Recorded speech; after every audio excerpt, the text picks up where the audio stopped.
Constitution is not merely a lawyer's document, it is a vehicle of life, and its spirit will always be the spirit of age, said Dr. B.R. Ambedkar, the chief architect of the Constitution of India.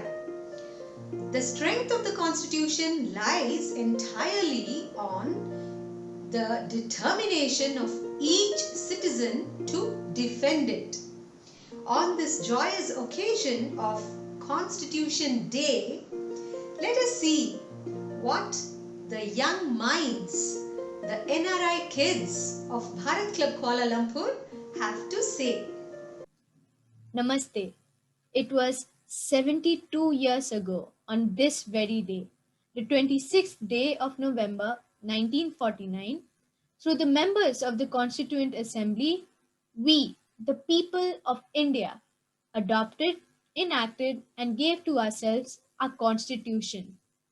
In 2015, the 125th birth anniversary year of Baba Saheb Ambedkar, the Government of India decided to celebrate November 26th as Constitution Day every year to reiterate our gratitude to the chief architect of our Constitution. On January 26, 1950, the Constitution of India became the law of the land. Under the extraordinary chairmanship of Dr. Rajendra Prasad, the Constituent Assembly accomplished the exceptional feat of blending and balancing ideologies from different constitutions. The concepts of liberty, equality, and fraternity from the French Constitution and 5 year plans from the USSR.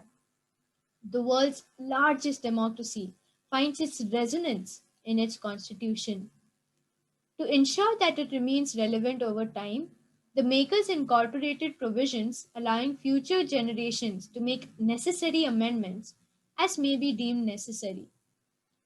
The Constitution declares India a sovereign, socialist, secular, democratic republic, assuring its citizens justice, equality, and liberty, and endeavors to promote fraternity. The original 1950 document is preserved in a helium filled case at the Parliament House in New Delhi. It is the longest written constitution of any country on earth.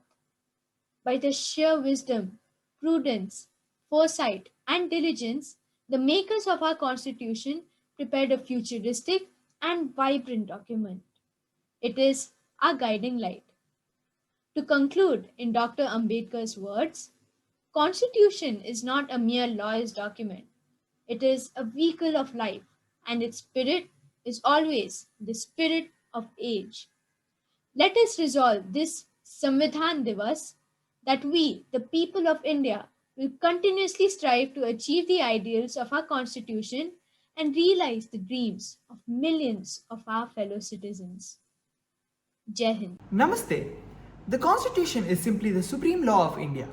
It lays down the framework of the fundamental political code, procedures, powers, fundamental rights and duties of government bodies and citizens. This is the longest ever constitution by any country in the world, which was handwritten by Mr. Prem Bihari Narendra. It took close to 3 years and 2000 amendments to come up with the final draft and was completed on 26 November 1949. Dr. B.R. Ambedkar was the chairman of the drafting committee. The key part of the Constitution is the fundamental rights it assures to the citizens of India. There are 6 fundamental rights recognized, which are right to equality, right to freedom, right against exploitation, right to freedom of religion, cultural and educational rights, and the right to constitutional remedies. The right to equality is the most important of the fundamental rights. It lays the principal foundation of all other rights that include equality before the law and the prohibition of discrimination on any grounds. It also ensures equality of opportunity in matters of employment, the abolition of untouchability, and abolition of titles. The right to freedom guarantees 6 freedoms: freedom of speech and expression, freedom to assemble peacefully without arms, freedom to form companies or unions, freedom to move all across the country, freedom to reside and settle in any part of India, and the freedom to practice any profession or to carry on any occupation, trade, or business. The right against exploitation provides for 2 provisions: the abolition of trafficking or slavery in human beings and the abolition of employment of children below the age of 14 years in dangerous jobs like factories, mines, etc. Right to freedom of religion provides religious freedom to all citizens of India. The objective of this right is to sustain the principle of secularism in India. According to the Constitution, all religions are equal before the state and no religion shall be given preference over the other. Citizens are free to preach, practice and propagate any religion of their choice. This is the principle of secularism. Cultural and educational rights guarantee every citizen of India both right to education and culture. Right to constitutional remedies empowers the citizens to move to a court of law in case of any denial of the fundamental rights. Dr. B.R. Ambedkar had called this right to be the heart and soul of the Constitution. We must remember that the Constitution must not be misinterpreted for our own personal needs, and we must respect every citizen's rights and not only our own. Thank you very much. Dhanyavad. Hi, my name is Vishnu Srijit, and today I'll be talking a little bit about our Constitution. Our great nation of India has an incredibly rich history with great diversity in its language, culture, and tradition. However, our country's present state was defined by a very important event that took place after our independence, which is the establishment of our Constitution.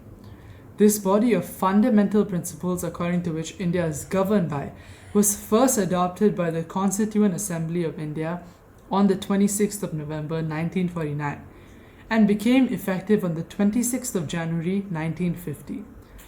It was drafted by 299 members of the Constituent Assembly who discussed what the Constitution should contain and what laws should be included. Today, one of the key figures that we regard as being heavily responsible for its formation is Dr. B.R. Ambedkar, who was the chairman of the drafting committee and a constitutional expert. He is considered to be the father of the Constitution of India. Now, I would like to talk about one of the most neglected features of our Constitution, which many people are not fully aware about. They are the fundamental duties of the citizen. They were made with the intent to remind the citizens of India that while the Constitution grants them certain fundamental rights, it requires them to follow basic norms of democratic conduct because rights and duties are correlated. These duties oblige all citizens to respect the national symbols of India and to cherish its heritage. It reminds them about preserving its culture and assisting in its defense. The duties also compel all Indians to promote common brotherhood, protect the environment and public property, develop an attitude which involves the application of logic, reject violence, and strive for excellence in every aspect of one's life.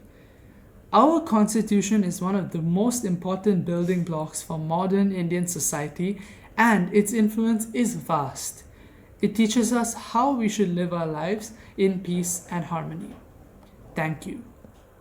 Namaste, I'm Kumkum Joshi. I'm going to talk about the preamble of the Indian Constitution.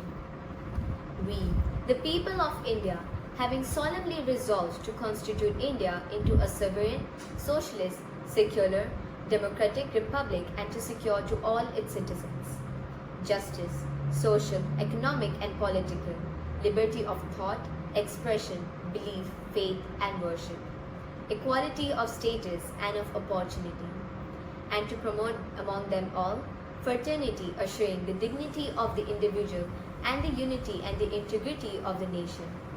In our Constituent Assembly, this 26th day of November 1949, do hereby adopt, enact and give to ourselves this Constitution. The preamble to the Constitution of India is a brief introductory statement that sets out the guiding purpose, principles and philosophy of the Constitution. The preamble to the Indian Constitution is based on the Objectives Resolution, drafted and moved by Pandit Nehru and adopted by the Constituent Assembly. It has been amended by the 42nd Constitutional Amendment Act 1976, which added 3 new words: socialist, secular and integrity. The importance of the preamble is that it states the authority, the source of authority is the people of India. The preamble of the Indian Constitution reflects the basic philosophy of the framers of the Constitution. Preamble states when the Constitution was adopted and enacted. It also states the nature of the state and also makes commitment towards social, economic and political justice to all its citizens. The preamble of the Constitution states its objectives. The objectives stated by the preamble are to secure justice, liberty, equality to all citizens and promote fraternity to maintain unity and integrity of the nation. The words, "We the people of India," indicate the ultimate sovereignty of the people of India. Sovereignty means the independent authority of the state, not being subject to the control of any other state or external power. The text declares India to be a republic, indicating a government by the people and for the people. Dhanyavad and Jai Hind.